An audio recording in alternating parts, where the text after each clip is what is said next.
Hello students, हमारा जो topic चल रहा था उसका नाम था बॉन्ड पैरामीटर, जिसके अंदर हमें 3 बॉन्ड पैरामीटर देखने थे। Basically bond angle, bond length and bond energy. तो बॉन्ड एंगल को तो मैंने जितना अच्छी से पढ़ाया है तुम्हें, उतना कोई नहीं पढ़ा पाएगा।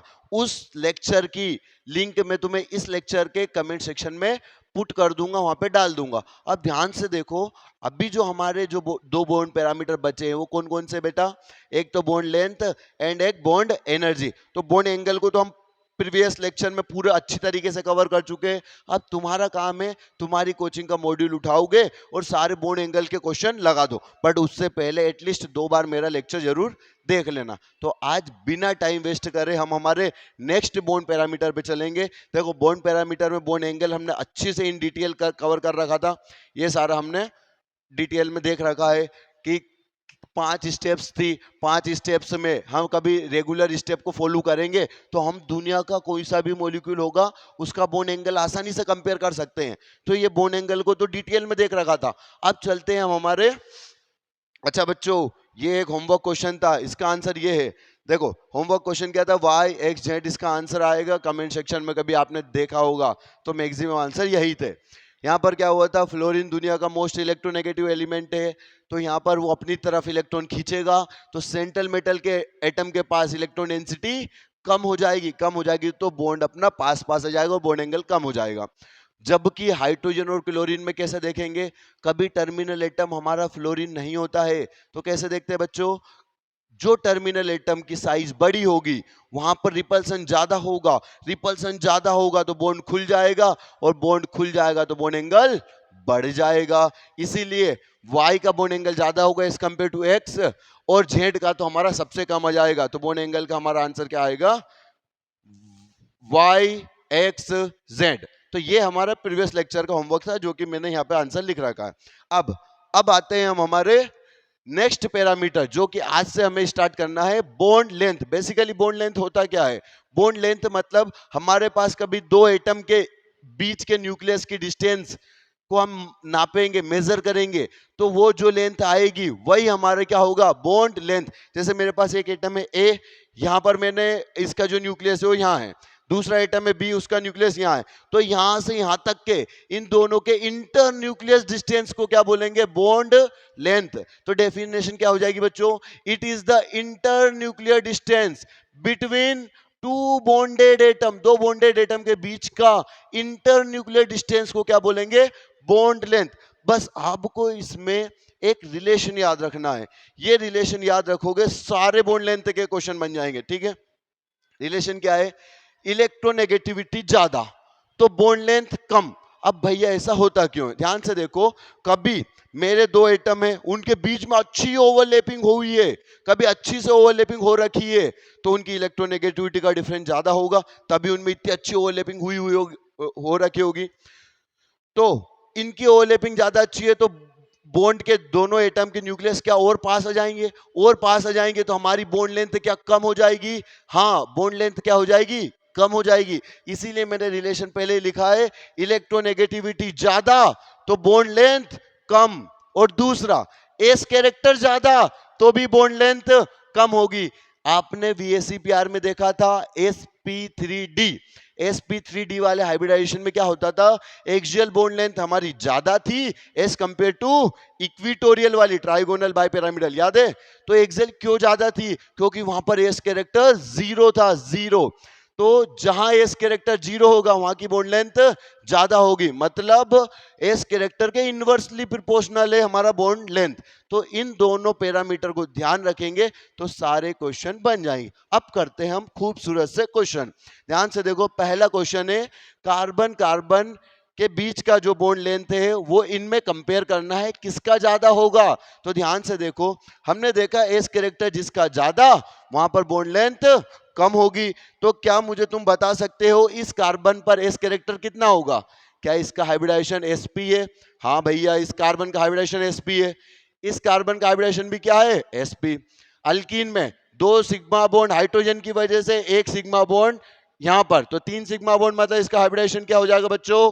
sp2। यहां पर भी 3 सिग्मा बॉन्ड, दो हाइड्रोजन का और एक सिग्मा है, तो यहाँ इसका हाइब्रिडाइजेशन भी क्या होगा? sp2। यहां पर देखो, तीन तो हाइड्रोजन की वजह से सिग्मा बॉन्ड और एक ये वाला बॉन्ड, तो इसका सम कितना हो जाएगा? चार। चार का मतलब हाइब्रिडेशन sp3 और इस वाले कार्बन का हाइब्रिडेशन भी क्या आ जाएगा? sp3। मुझे एक चीज बताओ, sp में s कैरेक्टर कितना होगा? भैया 50% s होगा, 50% हमारा p होगा, तो sp में हमारा 50% s कैरेक्टर होता है। sp2 में हमारा एस कैरेक्टर कितना होगा? 33.33% हमारा एस कैरेक्टर होगा। और sp3 में एस कैरेक्टर कितना होगा? 25% हमारा एस कैरेक्टर रहेगा। तो मुझे बताओ एस कैरेक्टर कहां ज्यादा है? यहां एस कैरेक्टर ज्यादा है, तो बॉन्ड लेंथ क्या होगी? कम होगी। मतलब हमारा ऑर्डर क्या जाएगा? अल्काइन की बॉन्ड लेंथ सबसे कम, देन अल्कीन, और अल्केन की बॉन्ड लेंथ सबसे ज्यादा, जो कि तुम्हें ऑर्गेनिक में बहुत बार बता चुका हूं। तो ध्यान से रखो, ट्रिपल बॉन्ड की बॉन्ड लेंथ कम होगी पर बॉन्ड स्ट्रेंथ उतनी ही ज्यादा हो जाएगी, मतलब बॉन्ड एनर्जी उतनी ही ज्यादा, इसको तोड़ने में बॉन्ड एनर्जी ज्यादा देनी पड़ेगी।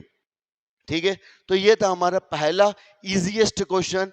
दूसरा करते हैं हम क्वेश्चन कि भैया oxygen oxygen bond length in, oxygen oxygen के बीच की बॉन्ड लेंथ बताना है तुम्हें H2O2 में और O2F2 में। अब इसका तुम डायरेक्ट भी बता सकते हो कि भैया फ्लोरीन तो ज्यादा इलेक्ट्रोनेगेटिव है, इलेक्ट्रोनेगेटिविटी ज्यादा तो बॉन्ड लेंथ कम। तो भैया ये तो तुम फ्लोरीन का बता दिए। उन्होंने पूछा ऑक्सीजन ऑक्सीजन के बीच का है, तुम्हें ऑक्सीजन फ्लोरीन के बीच का नहीं पूछा है। तो तुमसे पूछा ऑक्सीजन ऑक्सीजन के बीच का कितना होगा, तो तुम ऐसा तुक्का मार के भी लाओगे तो आंसर सही आ जाएगा, इसकी बॉन्ड लेंथ कम ही आने वाली है। बट जो एक्चुअल कॉन्सेप्ट होता है, जो हम लोगों को फर्ज है आप लोगों को बताना, वो मैं आपको बता के रहूंगा चाहे कुछ भी हो जाए। ध्यान से देखो, H2O2 का स्ट्रक्चर ये होता है और H2F2 का O2F2 का स्ट्रक्चर ये होता है। अब मुझे एक चीज बताओ, मोर इलेक्ट्रोनेगेटिव एलिमेंट कहां पर आता है? जहां पर एस कैरेक्टर जीरो होता है, कम होता है। मतलब मैं ये कह सकता हूं कि ये फ्लोरीन यहां आया है, मतलब इस बॉन्ड में मेरा एस कैरेक्टर क्या होगा? एस कैरेक्टर कम होगा। कभी एस कैरेक्टर कम है तो बॉन्ड लेंथ क्या होगी बच्चों? बॉन्ड लेंथ होगी मेरी यहां पर ज्यादा। तो भैया इसका उल्टा इधर क्या हो जाएगा? कभी एस कैरेक्टर इस साइड कम है तो इस साइड मेरा एस कैरेक्टर क्या होगा? ऑक्सीजन ऑक्सीजन में एस कैरेक्टर ज्यादा होगा और बॉन्ड लेंथ क्या हो जाएगी मेरी? बॉन्ड लेंथ मेरी हो जाएगी कम। तो देखो, ये ऑक्सीजन ऑक्सीजन के बीच का बॉन्ड लेंथ यहां पर कम है एज कंपेयर टू यहां पर। तो हमारा आंसर तो आने वाला था यही कि H2O2 की बॉन्ड लेंथ ज्यादा होती है as compare to O2F2। But actual जो उसका रीजन है वो ये रहेगा। तुम ऐसा नहीं बोल सकते कि फ्लोरीन ज्यादा इलेक्ट्रोनेगेटिव है तो एस इलेक्ट्रोनेगेटिविटी ज्यादा तो बॉन्ड लेंथ कम।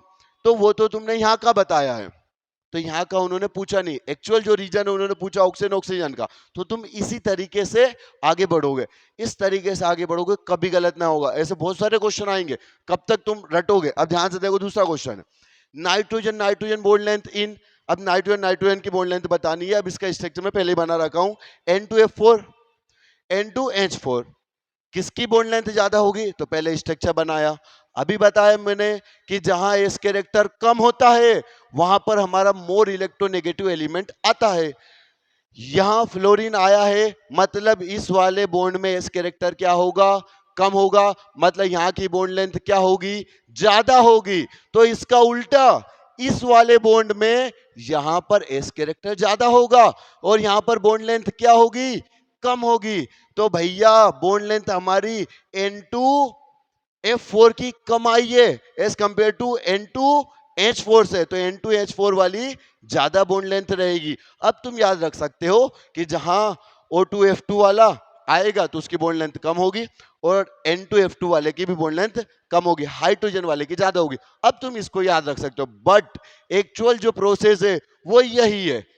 क्या है? यही है, इसके अलावा और कोई सी प्रोसेस नहीं है। नेक्स्ट क्वेश्चन की तरफ चलते हैं हम। तो नेक्स्ट क्वेश्चन है हमारा खूबसूरत सा, CO बॉन्ड लेंथ इन। तो भैया CO3 2 माइनस CO2 और CO में CO की बॉन्ड लेंथ किसकी ज्यादा होगी? तो मैं तुम्हें इनका स्ट्रक्चर बता देता हूं। इनका स्ट्रक्चर कैसा होगा भैया? CO3 2 माइनस का ये हाइब्रिड स्ट्रक्चर है। ये क्या है?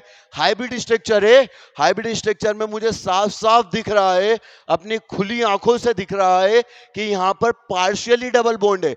मतलब कब हमेशा डबल बॉन्ड नहीं है वहां पर, एक्चुअल डबल बॉन्ड क्या होता है कि जहां पर परमानेंट डबल बॉन्ड रह जाए, जैसे CO2। क्या ये CO2 का स्ट्रक्चर है? हाँ, ये CO2 का स्ट्रक्चर है। क्या यहाँ एक्चुअली हमेशा के डबल बॉन्ड रहेगा? हाँ रहेगा, बट यहाँ ऐसा नहीं होगा। कभी यहाँ डबल बॉन्ड आएगा, कभी यहाँ सिंगल आएगा, कभी डबल आएगा, कभी सिंगल आएगा। तो ये पार्शियली डबल बॉन्ड कैरेक्टर है, मतलब कभी डबल है कभी सिंगल है। CO2 में क्या है? हमेशा परमानेंटली डबल बॉन्ड है। CO का क्या ये ऐसा स्ट्रक्चर होता है? कार्बन ने 2 इलेक्ट्रॉन तो ऑक्सीजन के साथ शेयरिंग कर रखे हैं और ऑक्सीजन ने अपना एक लोन पेयर कार्बन को कोऑर्डिनेट कर रखा है ताकि इसका ऑक्टेट कंप्लीट हो जाए, इस गधे का क्या हो जाए? ऑक्टेट कंप्लीट हो जाए। तो क्या यहां मुझे यहां पर 3 बॉन्ड दिख रहे हैं? 3 बॉन्ड। देखो इसका हाइब्रिडेशन क्या हो जाएगा? एक लोन पेयर इधर है, एक सिग्मा बॉन्ड इधर, मतलब sp हाइब्रिडेशन। तो sp में यहां पर ट्रिपल बॉन्ड दिख रहा है, ट्रिपल बॉन्ड का अभी बताया कि sp हाइब्रिडेशन रहेगा। यहां ट्रिपल बॉन्ड है, यहां मेरा डबल बॉन्ड है और यहां मेरा पार्शियली डबल बॉन्ड है। तो मुझे बताओ ट्रिपल बॉन्ड, 3-3 बॉन्ड जहां आएंगे वहां की बॉन्ड लेंथ तो बहुत कम हो जाएगी, बट बॉन्ड एनर्जी बहुत ज्यादा होती है। बट पूछा क्या है? Bond length. तो बॉन्ड लेंथ CO3 2- की सबसे ज्यादा होगी क्या? और सबसे कम CO की होगी क्या? क्योंकि यहां पर ट्रिपल बॉन्ड है, तो ट्रिपल बॉन्ड की बॉन्ड लेंथ कम होती है डबल बॉन्ड से, डबल बॉन्ड की बॉन्ड लेंथ कम होती है सिंगल बॉन्ड से। और यहां पर तो पार्शियली कभी सिंगल कभी डबल हो रहा है, यहां तो एक्चुअल डबल है, इसलिए CO2 की बॉन्ड लेंथ कम हो जाएगी, CO3 2- है। तो हमारा बॉन्ड लेंथ का ऑर्डर क्या जाएगा? CO3 2- की ज्यादा होगी एज कंपेयर टू CO2 और एज कंपेयर टू CO। तो ये वाला क्वेश्चन भी बहुत इंपॉर्टेंट है। अब आप समझ गए हैं तो इसको एज इट इज छाप लीजिए अपने नोट्स के अंदर।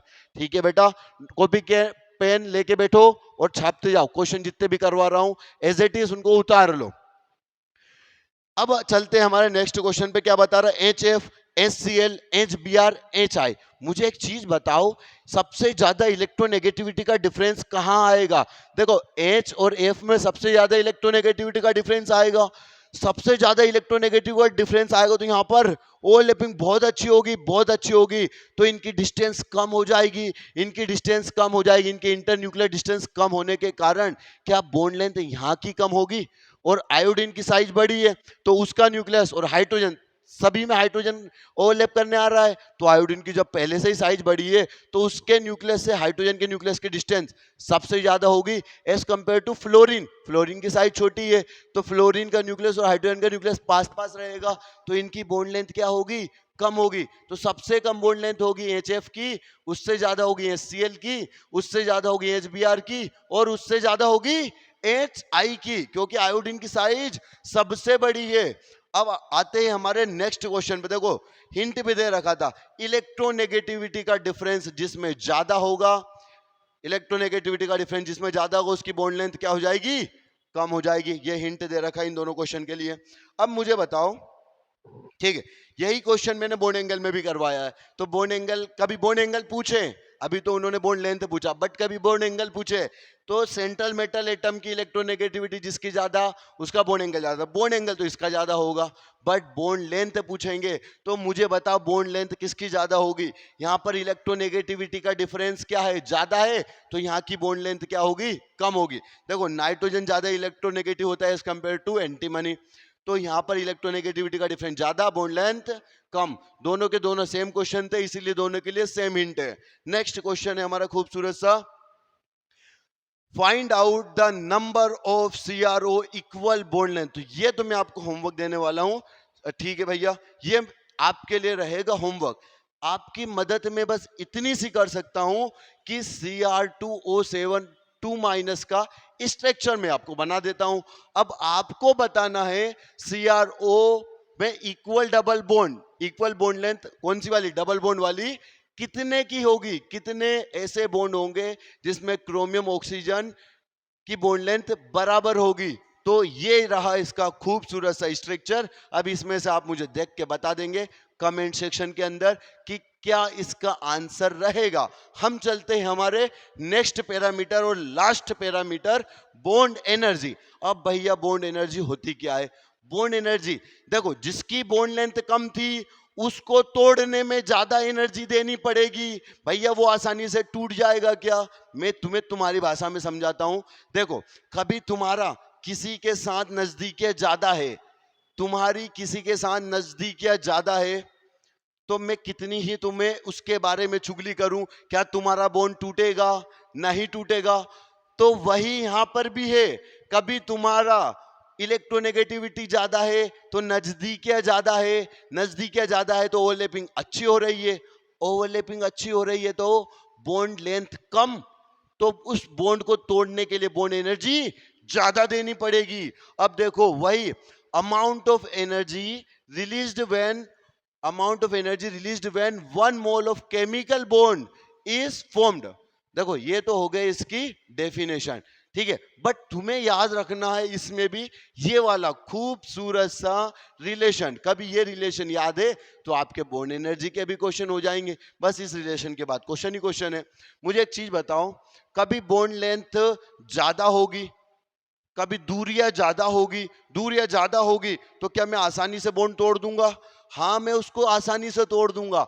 मतलब क्या हो गया, कभी बॉन्ड लंबा है तो उसको तोड़ने के लिए मुझे एनर्जी कम देनी पड़ रही है। बट बॉन्ड छोटा हो गया, जैसे मैं इस पेन को तोड़ना चाहूंगा तो मुझे ज्यादा एनर्जी देनी पड़ेगी एज कंपेयर टू मैं इतनी बड़ी लकड़ी को आसानी से तोड़ सकता हूं, क्योंकि बॉन्ड लेंथ बढ़ गई तो एनर्जी मुझे कम देनी पड़ी। बॉन्ड लेंथ कम थी तो एनर्जी मुझे ज्यादा देनी पड़ेगी। तो वही है, बॉन्ड लेंथ के इनवर्सली प्रोपोर्शनल है बॉन्ड एनर्जी। या बॉन्ड एनर्जी पूछे या बॉन्ड स्ट्रेंथ पूछे, दोनों का मतलब सेम का सेम ही है, ठीक है। तो बॉन्ड लेंथ ज्यादा तो बॉन्ड एनर्जी और बॉन्ड स्ट्रेंथ क्या हो जाएगी हमारी? कम। और कभी लोन पेयर ज्यादा, भैया लोन पेयर क्या करता है? लोन पेयर बॉन्ड पेयर पर रिपल्सन करता है, रिपल्शन के कारण वो बॉन्ड पहले से ही कमजोर हो जाएगा। उसके घर में पहले से लड़ाई चल रही, कौन सी? लोन पेयर वाली लड़ाई। लोन पेयर उन पे क्या लगा रहा है? रिपल्शन लगा रहा है। कभी रिपल्शन लगा रहा है तो वो बॉन्ड पहले से ही कमजोर हो गया है, कभी पहले से ही कमजोर हो गया है तो उसको हम कम एनर्जी में तोड़ देंगे। कभी लोन पेयर ही नहीं होता तो कोई रिपल्शन नहीं होता, कोई रिपल्सन नहीं होता तो बॉन्ड स्ट्रोंग होता, बॉन्ड स्ट्रोंग होता तो उसको तोड़ने के लिए ज्यादा एनर्जी देनी पड़ती। तो दूसरा रिलेशन भी शांति रखो यही है, कभी लोन पेयर ज्यादा तो बॉन्ड एनर्जी कम। क्यों क्यों कम? क्योंकि लोन पेयर ही अपना काम कर देगा, लोन पेयर ही उन पर रिपल्शन लगा के उनको दूर करने की कोशिश करेगा। तो अपने को तो जरा सी एनर्जी देंगे और वो टूट जाएगा। तो वही किसी भी बॉन्ड को तोड़ने की एनर्जी या बनते समय एनर्जी, देखो डेफिनेशन में 1 मोल केमिकल बॉन्ड इज फॉर्म्ड, तो भैया इसका उल्टा भी 1 मोल केमिकल बॉन्ड को बनने में जितनी एनर्जी लगती है वही हमारी बॉन्ड एनर्जी है। तो इसका उल्टा करोगे कि 1 मोल केमिकल बॉन्ड को तोड़ने के लिए जितनी एनर्जी लगेगी वो भी तो हमारी बॉन्ड एनर्जी होगी। तो बॉन्ड एनर्जी बेसिकली आपको ये रिलेशन याद रखना है, बॉन्ड लेंथ ज्यादा तो बॉन्ड एनर्जी कम, लोन पेयर ज्यादा तो बॉन्ड एनर्जी कम। क्वेश्चन करते हैं सीधा, arrange in the decreasing order of bond energy. Bond energy के डिक्रीजिंग ऑर्डर में हमें इनको अरेंज करना है। मुझे बताओ, क्या ये ट्रिपल बॉन्ड है? क्या ये डबल बॉन्ड है? क्या ये मेरा अल्केन है? ये अल्केन, अल्कीन और अल्काइन ट्रिपल बॉन्ड। देखो तीन तीन बॉन्ड को तोड़ने में ज्यादा एनर्जी लगेगी, ज्यादा एनर्जी लगेगी तो भैया बॉन्ड एनर्जी किसकी ज्यादा हो जाएगी? इसकी। बॉन्ड एनर्जी इसकी ज्यादा हो जाएगी देन अल्कीन से, और अल्कीन की बॉन्ड एनर्जी ज्यादा होगी देन अल्केन से। अब मुझे एक चीज बताओ, बॉन्ड लेंथ का क्या ऑर्डर था? भैया बॉन्ड लेंथ तो इसकी ज्यादा आ रही थी, तो बॉन्ड लेंथ अल्केन की ज्यादा देन अल्कीन से, अल्कीन की ज्यादा देन अल्काइन से। बॉन्ड लेंथ तो बॉन्ड एनर्जी का क्या उल्टा हो जाएगा? अल्काइन की ज्यादा होगी अल्कीन से और अल्कीन की ज्यादा होगी अल्केन से। कितना आसान है बच्चों। इधर देखो सेकंड क्वेश्चन, क्या अभी हमने यही वाला क्वेश्चन किया है? मैंने बताया था कि आयोडीन की साइज बड़ी है तो यहां से आयोडीन और हाइड्रोजन की इंटरन्यूक्लियर डिस्टेंस ज्यादा होगी, ज्यादा होगी मतलब बॉन्ड लेंथ इसकी ज्यादा है। कभी बॉन्ड लेंथ इसकी ज्यादा है तो पहले से ये बॉन्ड बहुत लंबा है, इसको तोड़ने में मुझे ज्यादा एनर्जी देनी पड़ेगी क्या? नहीं देनी पड़ेगी, यहां ज्यादा देनी पड़ेगी। ये बॉन्ड मेरा छोटा है, यहाँ की बॉन्ड लेंथ क्या है मेरी? कम है, यहाँ की बॉन्ड लेंथ कम है तो एनर्जी ज्यादा लगेगी। तो बॉन्ड एनर्जी सबसे कम किसकी हो जाएगी? HI की सबसे कम, उससे ज्यादा HBr, उससे ज्यादा HCl, उससे ज्यादा HF। तो ये रहा हमारा दूसरा क्वेश्चन। अब चलते हैं हमारे नेक्स्ट खूबसूरत क्वेश्चन की तरफ, थर्ड क्वेश्चन। अब इसमें देखो भैया, इसमें आ गए लोन पेयर। अब मुझे बताओ, उन्होंने पूछा है नाइट्रोजन नाइट्रोजन की बॉन्ड एनर्जी बताना है, इन दोनों के बॉन्ड बीच का जो सिग्मा बॉन्ड है इसको तोड़ना है, और इधर फॉस्फोरस फॉस्फोरस के बीच का सिग्मा बॉन्ड तोड़ना है, तो किसको एनर्जी ज्यादा लगेगी? तो थोड़ा सा दिमाग लगा के शांतिपूर्वक सोचो कि यहां पर तो लोन पेयर दोनों में एक एक आ गए, हर बार एक इधर एक इधर एक इधर इधर। तो मुझे एक चीज बताओ, नाइट्रोजन की साइज छोटी है या फॉस्फोरस की साइज बड़ी है? दोनों ही बातें सही है, नाइट्रोजन की साइज छोटी होती है। अब ये मेरा नाइट्रोजन है, एक मेरा नाइट्रोजन यहाँ है, इसकी साइज छोटी है बट इसके पास भी एक लोन पेयर, दूसरे नाइट्रोजन के पास भी एक लोन पेयर, बट फोस्फोरस के बीच का डिस्टेंस से तो ज्यादा होगा, तो इसके पास भी एक लोन पेयर और इसके पास भी एक लोन पेयर। तो मुझे एक चीज बताओ, ये दोनों की बॉन्ड लेंथ कम है क्योंकि इन दोनों की बॉन्ड लेंथ कम है और दोनों के पास एक एक लोन पेयर है, तो रिपल्सन यहां ज्यादा होगा कि बॉन्ड लेंथ यहां ज्यादा है तो रिपल्सन यहां ज्यादा होगा? तो ध्यान से सोचो, जैसे मान लो तुम दो लोग पास पास खड़े हो, दोनों का साइज है, साइज बोले तो हेल्थ दोनों की बराबर है, तो हेल्थ दोनों की बराबर है, तुम दोनों पास पास में खड़े हो, रिपल्सन ज्यादा होगा। बट तुम दोनों दूर दूर खड़े हो गए तो कोई ज्यादा रिपल्सन हो गया का? नहीं होगा। अब लोन पेयर तो इधर भी है, फॉस्फोरस के पास भी लोन पेयर, नाइट्रोजन के पास भी लोन पेयर, लोन पेयर में आपस में ही यहाँ रिपल्सन ज्यादा है, आपस में ही नाइट्रोजन की साइज कम होने के कारण रिपल्सन पहले यहां ज्यादा है as compare to phosphorus. Compare किससे करते हैं ये डिपेंड करता है, ठीक है। तो यहां पर इन दोनों में साइज भी छोटी नाइट्रोजन की और एक एक लोन पेयर आपस में झगड़ा भी ज्यादा करेंगे। कभी इनमें पहले से ही रिपल्शन है तो क्या ये वाला बॉन्ड मेरा पहले ही कमजोर हो चुका है? अब ये बॉन्ड पहले ही मेरा कमजोर हो गया है लोन पेयर रिपल्शन के कारण, तो क्या इसको थोड़ी सी एनर्जी देके मैं आसानी से तोड़ सकता हूं? जबकि इसमें इनका रिपल्शन बहुत कम है, रिपल्शन कम है तो बॉन्ड अपना थोड़ा स्ट्रॉन्ग रहेगा, तो इसको ज्यादा एनर्जी देनी पड़ेगी। तो इन दोनों में से बॉन्ड एनर्जी किसकी ज्यादा हो जाएगी? उसकी ज्यादा हो जाएगी, क्योंकि नाइट्रोजन की साइज कम होने की वजह से लोन पेयर पास पास आ जाएंगे तो लोन पेयर आपस में लड़ाई करेंगे तो बॉन्ड पहले ही कमजोर हो गया। भैया बॉन्ड पहले ही कमजोर है तो कम एनर्जी देके भी हम उसको तोड़ सकते हैं। Next question, carbon carbon, silicon silicon, germanium germanium, SN SN. अब मुझे एक चीज बताओ, क्या ये चारों कार्बन फैमिली के लोग हैं? हाँ, ये चारों कार्बन फैमिली के लोग हैं। तो भैया इनमें बॉन्ड एनर्जी किसकी ज्यादा होगी? तो मुझे एक चीज बताओ, यहाँ पर कोई लोन पेयर है, कार्बन के पास कोई लोन पेयर नहीं होता है, चारों ये क्या है? Bond pair. और सेम टू सेम यहाँ पर भी मैंने बनाए नहीं है, बट सब में क्या है? चार बॉन्ड बने हुए हैं, कोई लोन पेयर नहीं है। अब कोई लोन पेयर नहीं है तो कोई रिपल्सन नहीं होगा, तो जितना ज्यादा अच्छा बॉन्ड बनेगा, जितनी ओवरलैपिंग ज्यादा होगी, देखो बॉन्ड लेंथ एसएन की ज्यादा होगी क्योंकि एसएन की साइज सबसे ज्यादा है, इन वालों में सबसे ज्यादा है, तो इनकी इंटरन्यूक्लियर डिस्टेंस ज्यादा होगी। बॉन्ड लेंथ यहाँ की ज्यादा है तो बॉन्ड एनर्जी क्या होगी? यहाँ की कम होगी, क्योंकि दोनों ही इनवर्सली प्रोपोर्शनल है हमारे रिलेशन। देखो मैं कलर चेंज करके लिख देता हूं ताकि क्लियरिटी रहे, विजिबल दिखे, ठीक है। अब आता है सबसे अच्छा क्वेश्चन कि F2Cl2Br2 और I2, F2Cl2Br2 और I2 में कंपेयर करो बॉन्ड एनर्जी। तो बच्चे क्या करते हैं, ध्यान से देखो, ये हटा रहा हूं मैं। बच्चे क्या करते हैं कि भैया फ्लोरीन की इलेक्ट्रोनेगेटिविटी ज्यादा है, बॉन्ड अच्छा स्ट्रॉन्ग बनेगा तो बॉन्ड एनर्जी यहाँ की ज्यादा हो जाएगी और यहाँ पर बॉन्ड लेंथ मेरी ज्यादा है क्योंकि आयोडीन बड़ी साइज में तो बॉन्ड लेंथ यहाँ आयोडीन की ज्यादा होगी। फ्लोरीन छोटी साइज में, बॉन्ड लेंथ कम होगी तो बॉन्ड तोड़ने के लिए ज्यादा एनर्जी देनी पड़ेगी। जबकि जो तुम सोच रहे हो वो सही है, बट ये एक्सेप्शन है। क्या होगा यहाँ पर? क्या फ्लोरीन के पास लोन पेयर होते हैं?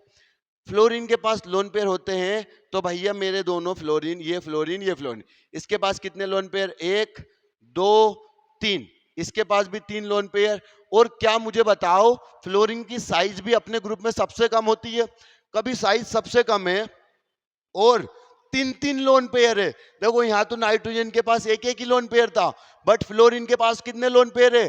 3 लोन पेयर है। तो क्या तीनों लोन पेयर आपस में लड़ाई करेंगे?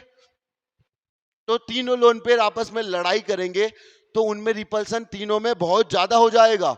रिपल्सन ज्यादा हो गया तो क्या पहले से ही वो बॉन्ड मेरा कमजोर हो गया? तो क्या उसको तोड़ने में मुझे एनर्जी कम देनी पड़ेगी?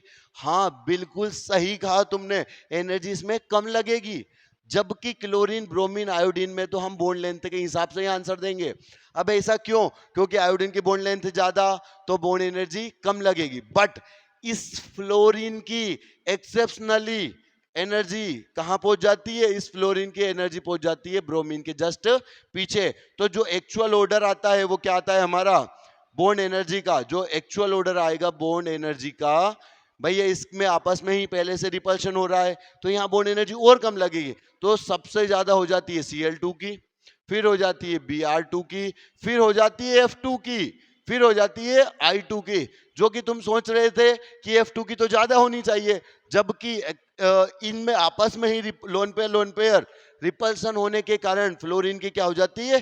थर्ड नंबर पे पहुंच जाती है। तो फ्लोरीन हमारा कहां पहुंच गया? यहां पर। और ये बहुत ज्यादा इंपॉर्टेंट क्वेश्चन है। अब इसको तो तुम एकदम बक्सा बक्सा बना लो और याद ही रख लो कि भैया F2, Cl2, Br2, I2 में बॉन्ड एनर्जी का क्या ऑर्डर होगा?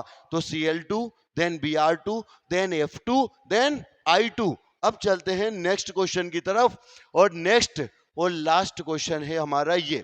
अब मुझे बताओ, क्या ये भी मैं तुम्हें होमवर्क दे दूं? नहीं, ये अत्याचार हो जाएगा। सर हर लेक्चर में आप दो दो क्वेश्चन होमवर्क दोगे तो क्या मतलब? तो फिर यही करते हैं। मुझे बताओ, कार्बन कार्बन में या नाइट्रोजन नाइट्रोजन में, ऑक्सीजन ऑक्सीजन में और फ्लोरीन फ्लोरीन में, क्या ये सभी सेकेंड पीरियड के लोग हैं? क्या ये सभी सेकेंड पीरियड के लोग हैं? तो इनमें बॉन्ड तोड़ने में, इनके बीच का बॉन्ड तोड़ने में किस में एनर्जी ज्यादा लगेगी? उसमें एनर्जी ज्यादा लगेगी जहां पर पहले से ही लड़ाई नहीं हो रही होगी।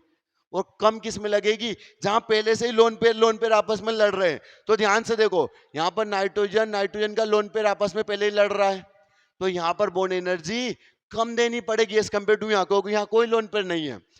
जबकि यहां पर तो दो दो लोन पेयर लड़ाई कर रहे हैं। ये दोनों लोन पेयर आपस में लड़ाई कर रहे हैं, ये दोनों लोन पेयर इधर लड़ाई कर रहे हैं। कभी पहले से ही लड़ाई चल रही है तो क्या ये बॉन्ड मेरा और ज्यादा कमजोर हो गया? और ज्यादा कमजोर हो गया तो इसको तोड़ने के लिए तो और कम एनर्जी लगेगी, तो यहां पर मेरी एनर्जी और कम हो जाएगी। जबकि फ्लोरीन में तो तीन तीन लोन पेयर आपस में लड़ाई कर रहे हैं, आपस में तीन तीन लोन पेयर लड़ाई कर रहे हैं, तो भैया बॉन्ड एनर्जी मेरी सबसे कम कहां लगेगी? यहां पर। ये वाला बॉन्ड मेरा पहले ही क्या हो गया है? कमजोर हो गया है। ये बॉन्ड मेरा पहले ही कमजोर हो गया है, तो भैया यहां पर मेरा बॉन्ड एनर्जी और कम लगेगी। तो ऑर्डर क्या जाएगा? सबसे अच्छा ऑर्डर आ जाएगा, देखो ये मिटा देता हूं। हमारा ऑर्डर क्या रहेगा? हमारा ऑर्डर रहेगा भैया ये, सबसे ज्यादा बॉन्ड एनर्जी लगेगी यहां पर, क्योंकि यहाँ एक भी लोन पेयर नहीं है, कोई रिपल्सन है। यहाँ एक एक लोन पेयर है, यहाँ दो दो लोन पेयर है, और यहाँ तीन तीन लोन पेयर है। सबसे ज्यादा रिपल्सन यहाँ होगा, सबसे ज्यादा रिपल्सन यहाँ होगा, तो बॉन्ड एनर्जी कम हो जाएगी। तो ये रहा हमारा बॉन्ड पैरामीटर का पार्ट 2, जिसमें हमने सीखा बॉन्ड लेंथ और बॉन्ड एनर्जी। तुम्हें दो ही रिलेशन याद रखने हैं। बॉन्ड लेंथ वाले में क्या याद रखोगे बच्चों? बॉन्ड लेंथ में तुम ये वाला रिलेशन याद रखोगे कि इलेक्ट्रोनेगेटिविटी ज्यादा तो बॉन्ड लेंथ कम, और एस कैरेक्टर ज्यादा तब भी बॉन्ड लेंथ कम। तो ये रिलेशन याद रखने के बाद सारे क्वेश्चन करो, आराम से बनेंगे। और बॉन्ड एनर्जी में, बॉन्ड एनर्जी में क्या रिलेशन याद रखोगे कि बॉन्ड लेंथ कभी ज्यादा तो उस बॉन्ड को तोड़ने के लिए एनर्जी कम लगेगी, तो बॉन्ड लेंथ के इनवर्सली प्रोपोर्शनल बॉन्ड एनर्जी या बॉन्ड स्ट्रेंथ। लोन पेयर ज्यादा तो आपस में रिपल्शन होगा, आपस में रिपल्शन होगा तो बॉन्ड एनर्जी मेरी कम हो जाएगी। सिर्फ ये दो ही रिलेशन आप याद रखो, और बॉन्ड लेंथ और बॉन्ड एनर्जी बॉन्ड स्ट्रेंथ, सारे क्वेश्चन तुम्हारे बन जाएंगे। तो आज के लिए इतना ही। बहुत बहुत धन्यवाद आप लोगों का जो आपने पेशेंस के साथ ये मेरा लेक्चर देखा। अब नेक्स्ट लेक्चर हमारा जो रहेगा वो रहेगा मोलिकुलर ऑर्बिटल थ्योरी, MOT, जो कि केमिकल बॉन्डिंग का सबसे ज्यादा इंपॉर्टेंट टॉपिक है। तो हमारा नेक्स्ट लेक्चर रहने वाला है। एक काम करते हैं, मोलिकुलर ऑर्बिटल थ्योरी को हम लास्ट में कवर करते हैं। उसके पहले हम वंडरवाल फोर्स, सारे वंडरवाल फोर्स और हाइड्रोजन बॉन्डिंग को पहले अच्छे से समझ लेते हैं, देन आफ्टर हम मोलिकुलर ऑर्बिटल थ्योरी को समझेंगे। तो नेक्स्ट लेक्चर में कंटिन्यू करने वाला हूं वंडरवाल फोर्स। आज के लिए आपका बहुत बहुत धन्यवाद। Thank you.